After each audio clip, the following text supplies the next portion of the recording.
Então nós vamos hoje explanar um tema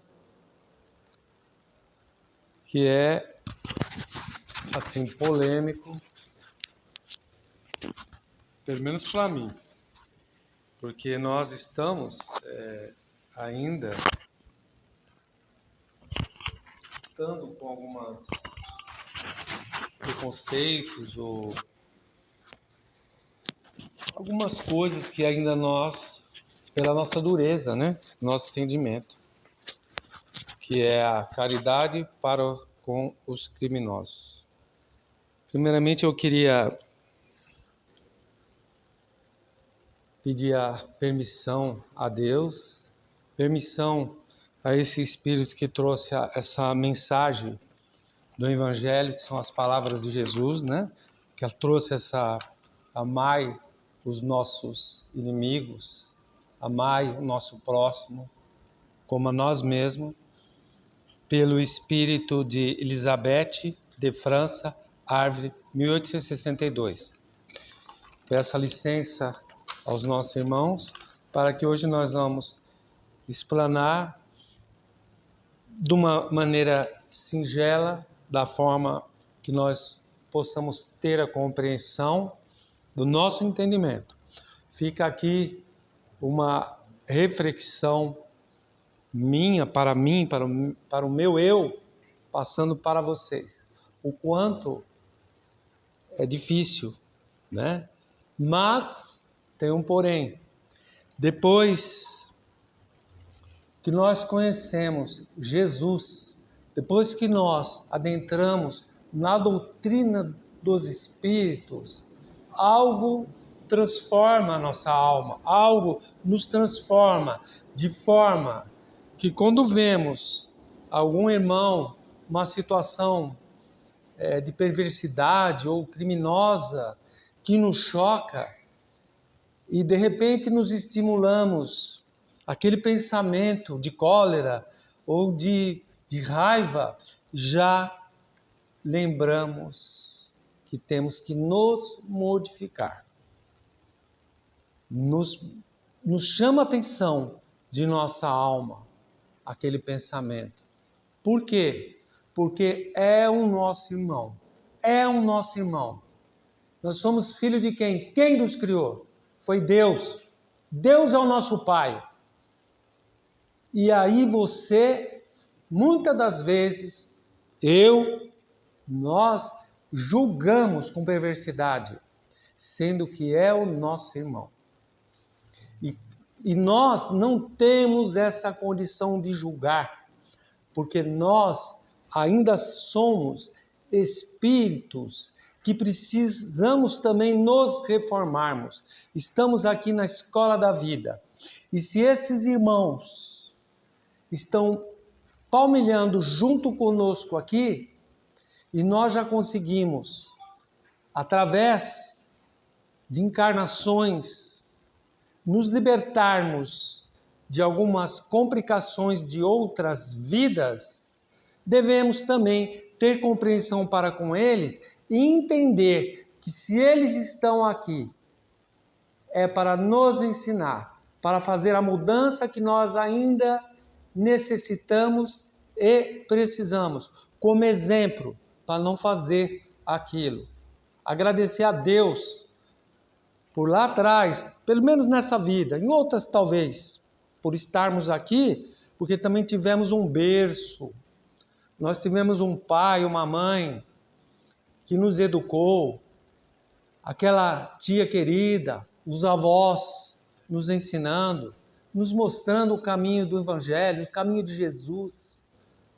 Eu ainda me recordo, pequeno, a minha mãe pegando em nossas mãos, Roberto no colo, atravessando a Vila Coruçá, o rio, num pedaço de tronco lá, para poder ir assistir uma missa. Que eu até ficava chateado, porque era muito cedo. Eu era criança, queria dormir, né? Mas ia lá, na Vila Coruçá, um barro e tudo. Então, essa gratidão a esses que nos sustentaram.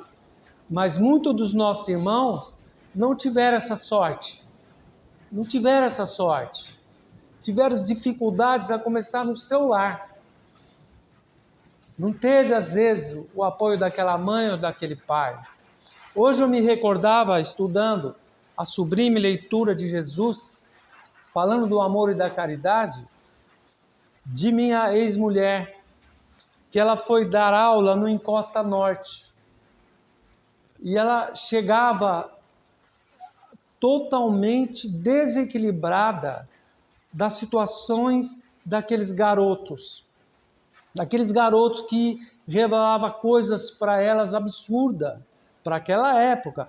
Eu estou falando de 35 anos atrás, onde ela vivia aquela situação com aqueles meninos, aquelas meninas, com uma vida muito difícil, com os pais na cadeia, que viram coisas que eu não vou detalhar aqui, não existe esse sentido.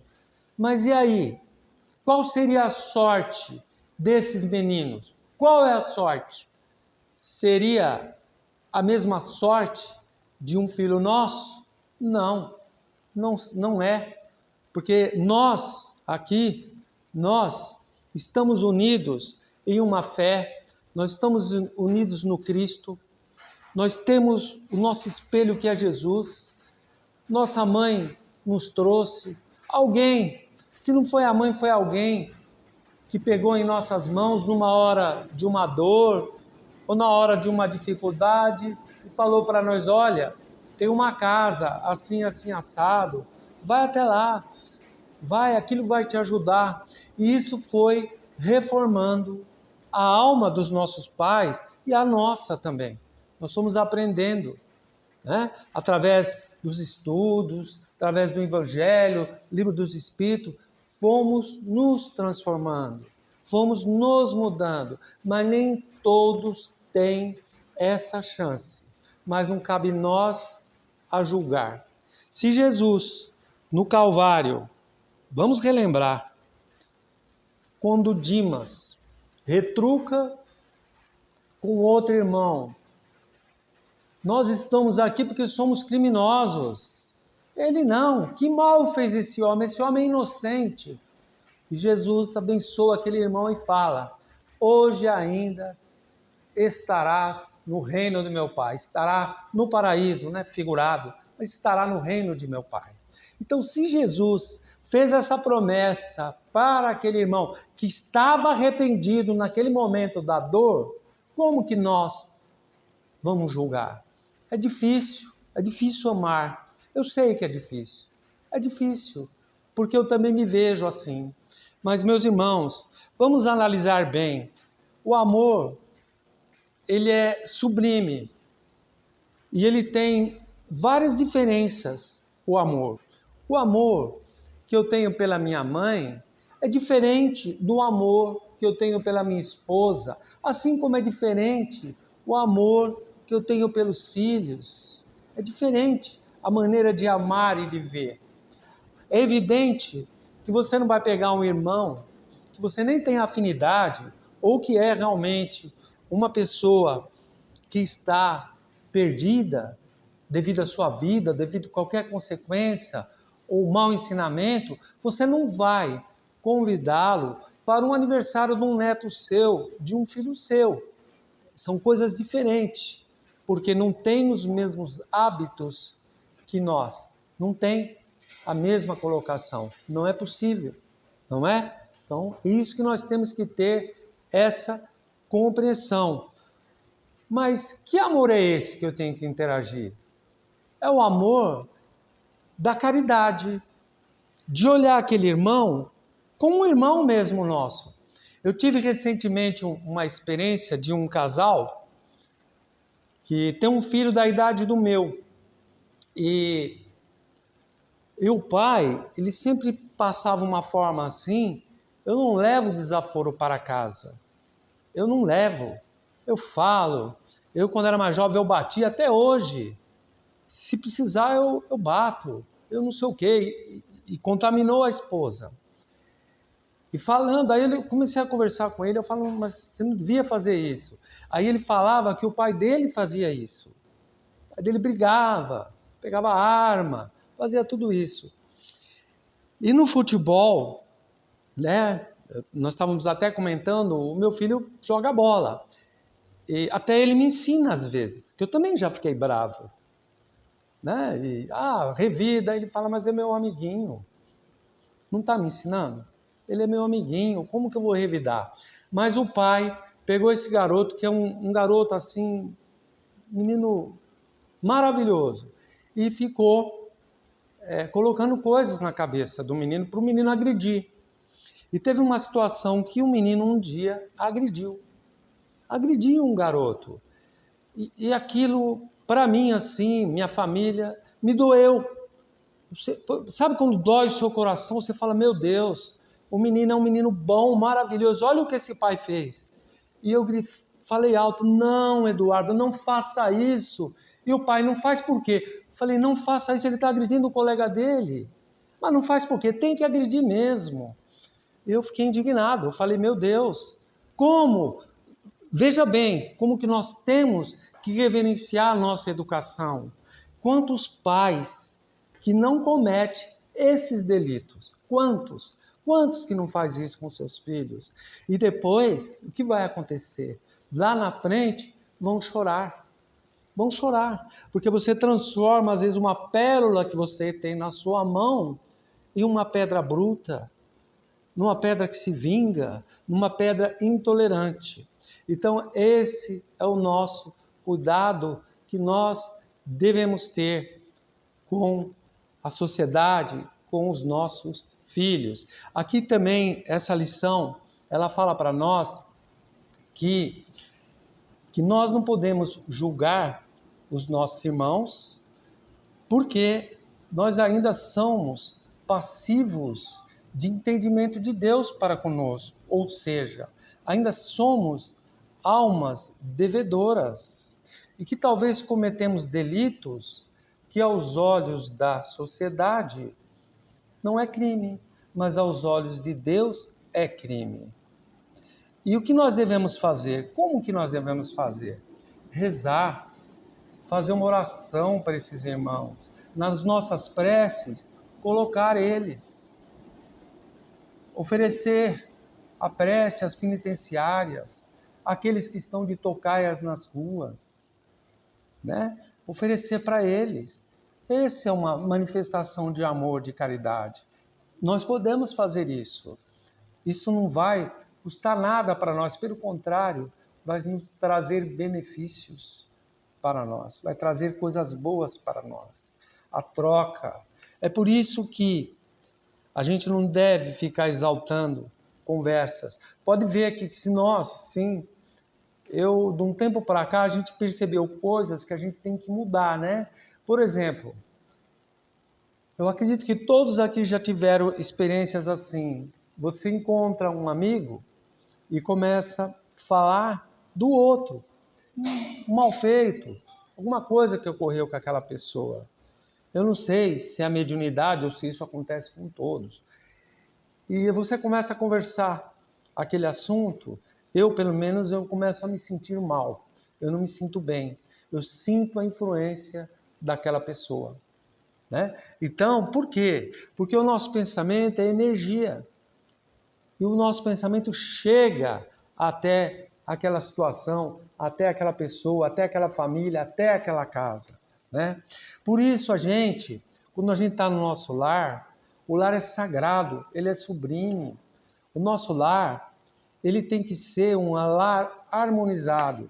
Se nós temos, às vezes, hábitos de falar palavras que não são boas, que não são legais, a gente tem que começar a fazer uma correção dentro da nossa casa. Se nós temos hábitos de assistir coisas sensacionalistas, que repetem várias vezes o mesmo crime, a mesma coisa, a gente tem que mudar o nosso hábito. A gente tem que deixar de lado, porque a casa é sagrada. A nossa casa, ela é luz. Então nós não devemos trazer assuntos, coisas que poluam o nosso lar, que vai trazer uma consequência, um fluido ruim para nós. Então, se eu puder dar um conselho, é isso que eu dou.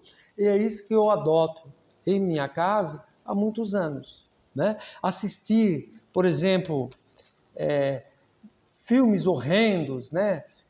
Novelas que denigram a família, novelas de crimes. A gente tem que, sabe, tirar isso. Vamos assistir uma boa comédia, vamos dar risada, né? O futebol, qualquer outra coisa, mas não trazer uma energia ruim para dentro do seu lar. A gente tem que ter cuidado, muito cuidado, né? E voltando à nossa lição aqui,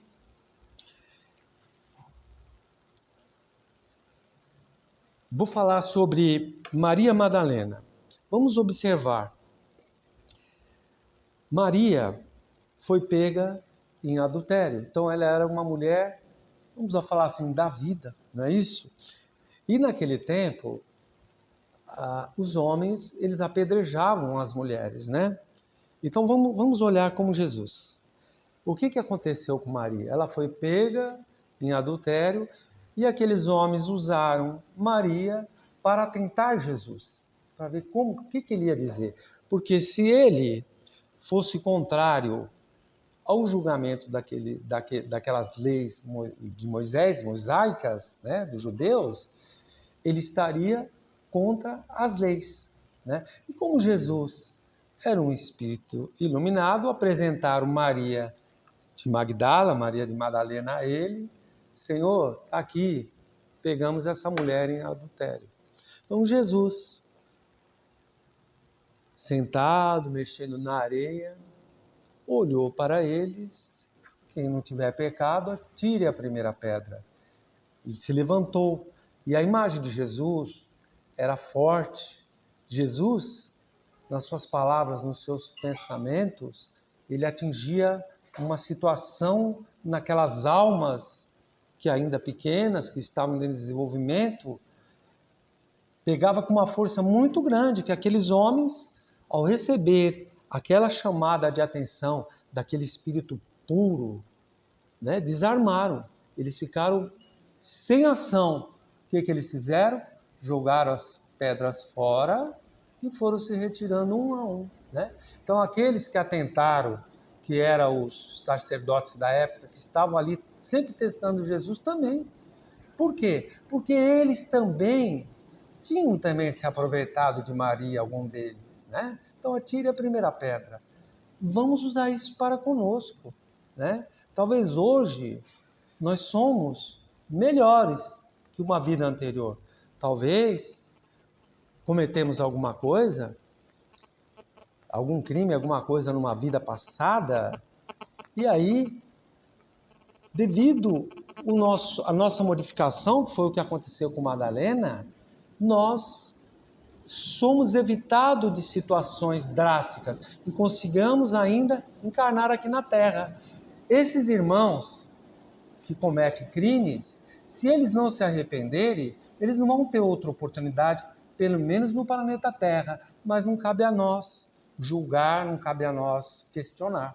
Isso é referente a Deus, né? A Deus é que vai determinar o que vai acontecer com nós ou com almas que ainda são imperfeitas. Mas voltando a Madalena, o que aconteceu com Madalena?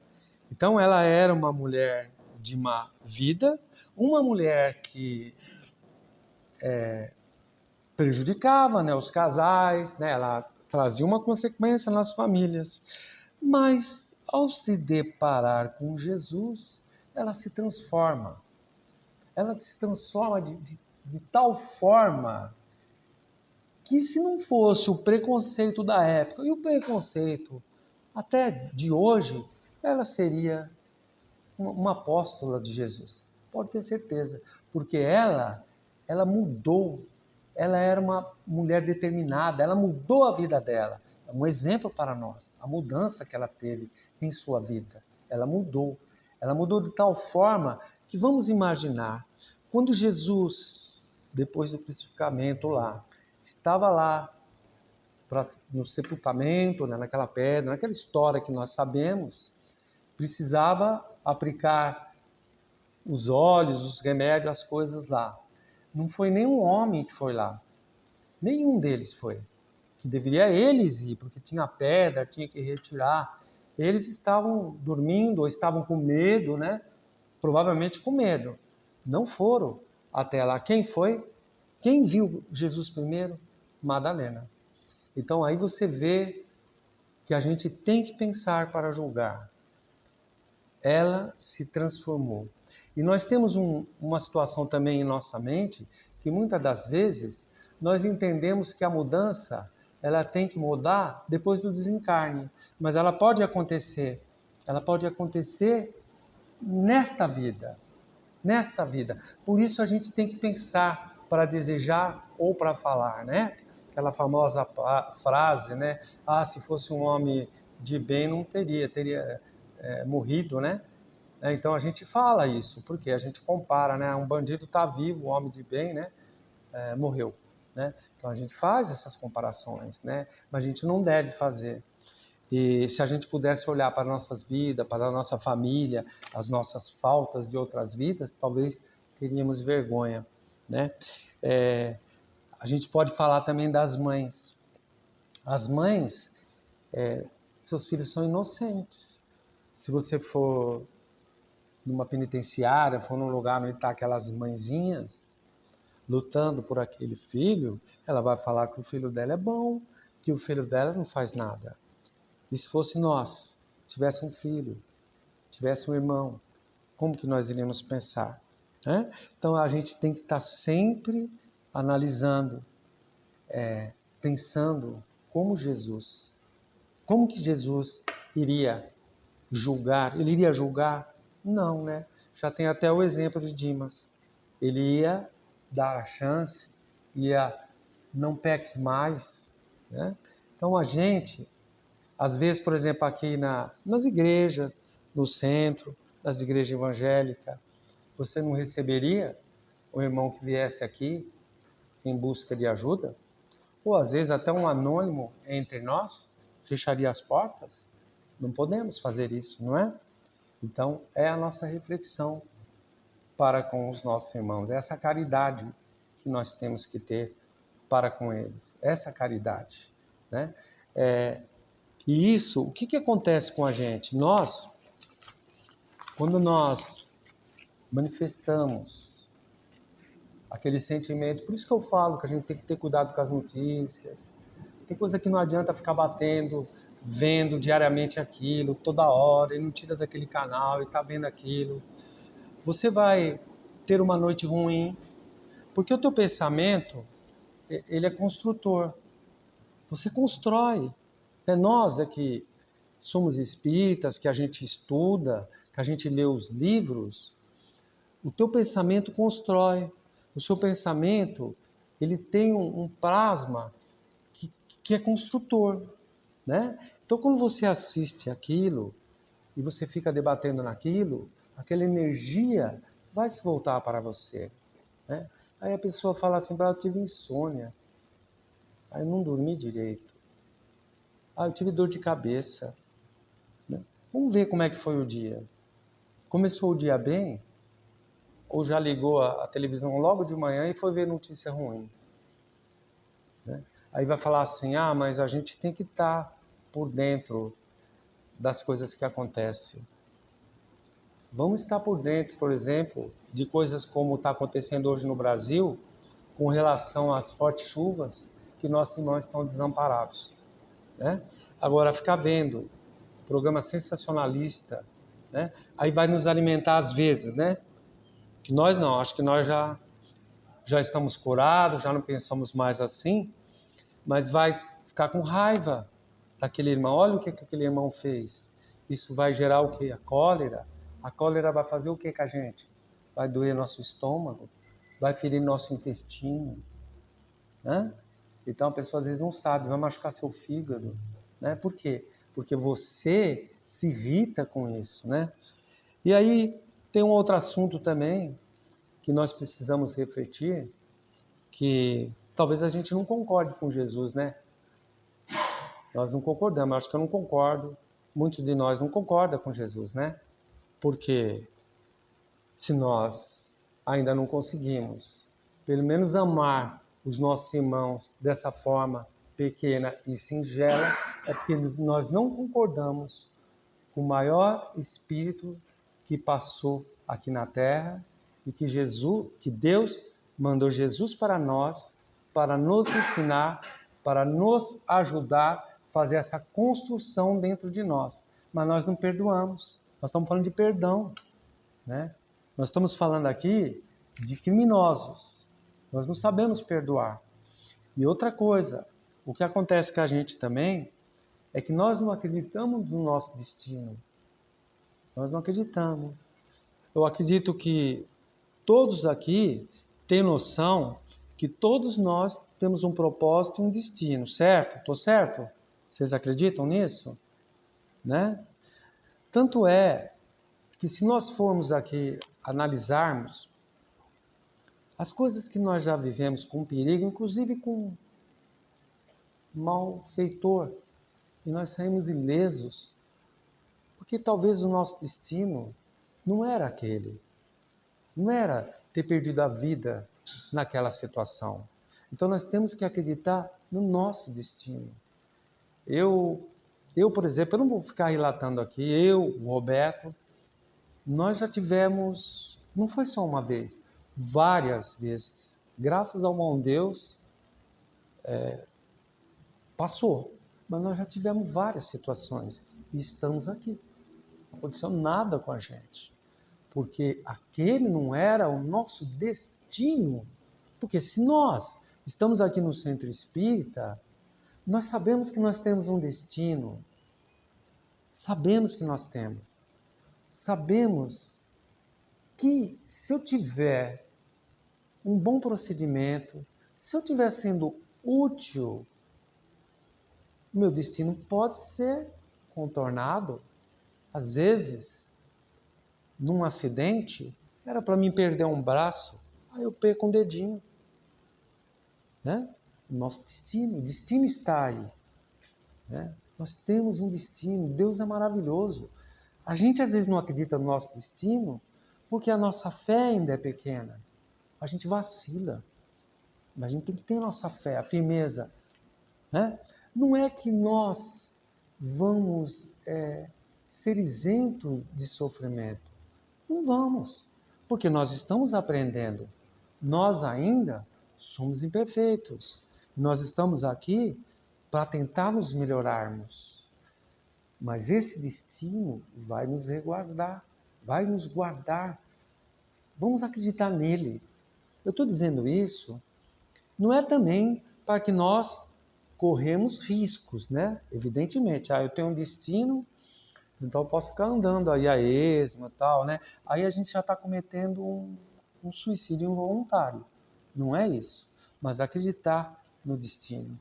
Acreditar naquele destino que nada vai acontecer para conosco se Deus assim não desejar. Certo? Então está nas mãos do destino, está nas mãos de Deus, né? Que a gente às vezes, vamos falar que todo mundo aqui, eu acredito que temos filhos, netos, né? E a gente tem muito cuidado com o filho, tem muito receio, muito medo, né? E eu sou muito cuidadoso, tenho muita preocupação. E agora tá esse negócio de fazem viagens, né, com os filhos da gente. Eu não gosto muito dessas coisas, sabe? E, então vai ter viagem de formatura, aquelas coisas. Enfim. E eu estava muito, muito preocupado em deixar o meu filho ir. Meu filho, né? Pai, depois de bastante tempo. Eu fiquei, assim, muito assim, apreensivo de deixar. Mas aí, eu refleti bastante. Inclusive eu fiz, né, um dia desse uma palestra sobre destino, faz algum tempo, de Leon Denis. Ele tem um livro Destino. E então, aí eu pensei assim, né, eu tinha lido o livro, tal, né, tinha estudado um pouquinho. E aí eu pensei assim, é tanto perigo, tanta coisa, né? E depois comecei a pensar também na minha vida, as coisas que aconteceu com a gente, tudo, né? E eu pensei, mas não vai acontecer nada. Se Deus não quiser que aconteça, não vai acontecer, porque está no destino. E E aí eu fiquei aliviado e deixei, né? Lógico, nós como pais, como avós, lógico que nós vamos proteger. E nós também, porque nós também temos aquela defesa que tem dentro de nós, através da nossa intuição, né? Nós temos essas intuições, até às vezes para mudar um caminho, para mudar uma rua, para que às vezes não aconteça uma coisa grave com a gente, ou para também que às vezes evitamos de um filho ou de um neto tomar um caminho. Nós temos, mas nós temos sempre que fazer a pergunta a Deus, se eu não estou exagerando, será que eu não estou? Refletir, pensar com calma. Mas esse instinto de proteção, quando nós formos intuídos, nós vamos saber, nós vamos ter esse conhecimento. Eu estou dizendo isso para que a gente fique tranquilo, para que a gente não fique sofrendo, porque cada vez que nós vemos essa violência que ocorre, não somente no Brasil, porque isso está hoje no mundo, a gente ter a nossa fé, porque senão nós vamos ficar dentro das nossas casas e não estaríamos nem reunidos aqui, né? Nós vamos ficar presos, né, dentro do nosso lar. Não ia trabalhar, não ia no mercado, né? E se nós for procurarmos, nós conhecemos pessoas que estão assim, aterrorizadas. E Deus deu a vida para nós vivermos com prudência, com sabedoria, tá? Diante do Evangelho de Jesus, a tudo que Jesus orientou a gente. E Jesus, ele sempre está falando do amor, da caridade, da indulgência, da benevolência para os nossos semelhantes, independente do que são, independente do que é. Então, vamos refletir quando nós vemos alguma coisa que às vezes nos constrange, que nos decepciona, vamos fazer uma oração. Se não dá para fazer aquela oração naquele momento, levar um pensamento a Jesus, para que tenha piedade daquela alma, daquele irmão que está corrompido em seus vícios, corrompido em sua vida, que talvez não teve a mesma sorte de cada um de nós. E que nós devemos não perder nenhuma oportunidade de tentar fazer o bem, sempre. Nem que for na nossa palavra, ou num olhar, ou num sorriso para alguém.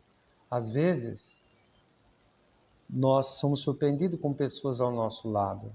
E nos vêm, às vezes, palavras que às vezes aquela pessoa quer ouvir.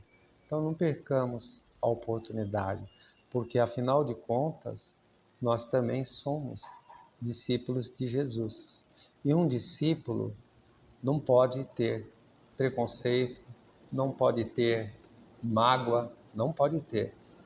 Ah, mas como assim? Temos. Então, mas a gente vai mudando, devagarinho. Deus não tem pressa nenhuma, mas a gente vai nos transformando, confiando em Deus, confiando em Jesus, confiando no seu Evangelho, confiando nos nossos mentores, nos nossos guias espirituais. Nós podemos mudar, tá? Essa lição, para mim, também foi um desafio. Eu te confesso que quando a Ângela mandou para mim, e ela falou, ou você faz qualquer outro. Eu pensei, é o dia da medicina, é um assunto que eu gosto de falar. Gosto. Me dá prazer, eu gosto. Mas aí eu pensei assim, isso aqui para mim vai ser um desafio. E tem mais uma coisa. Ele é muito parte da medicina. A nossa medicina, a nossa enfermidade psíquica e mental. Nós ainda temos esses problemas. Então, a partir do momento que nós começamos a amar todos os nossos semelhantes, como Jesus pediu, nós vamos começar a mudar psiquicamente o nosso espírito, a nossa alma. E vamos talvez ter noites melhores, não vamos ter dor, não vamos ter medo. O medo faz nós ficar noites em claras. né? Faz dar dor na gente. Então, essa lição, ela tem muitas coisas para falar. Talvez eu não consiga, ou eu não tenha a capacidade ainda de falar como talvez Jesus gostaria que hoje fosse explanado. Mas foi o melhor que eu consegui. E eu tenho certeza que aqui não é só para nós. Aqui é para irmãos que precisam desse perdão, que precisam do arrependimento. E como está aqui escrito aqui, é o Evangelho de Jesus, não sou eu que estou falando. Aquele que se arrepender terá uma outra chance e vai reencarnar junto de nós, né? E nós, quando tiver o planeta um pouquinho mais evoluído, vamos saber receber, vamos saber entender, tá? Então essa é a lição que eu pude passar para vocês. Que Deus nos abençoe, nos ilumine e que possamos refletir nesse amor, na mudança, e sempre perguntar ao Senhor Jesus: o que queres de mim? Eu estou certo nesse julgamento? Quantos pensamentos, às vezes, como estamos vendo alguma coisa, são indignos? Então vamos pensar, né? Para que a gente possa conseguir os degraus, consegue devagarinho, tendo uma evolução, porque é isso que Ele quer. E esse amor é o que faz nós crescer na espiritualidade. Esse amor que nós estamos tentando conquistar, o amor a todos os semelhantes, porque nenhum de nós é inocente. Todos nós temos também as nossas problemáticas, mas nós já conseguimos, através de Jesus, através do Evangelho, através do Espiritismo, nos libertar. Gratidão a todos que estão aqui, a minha gratidão a vocês, que Deus nos abençoe e vos ilumine. Muito obrigado a todos.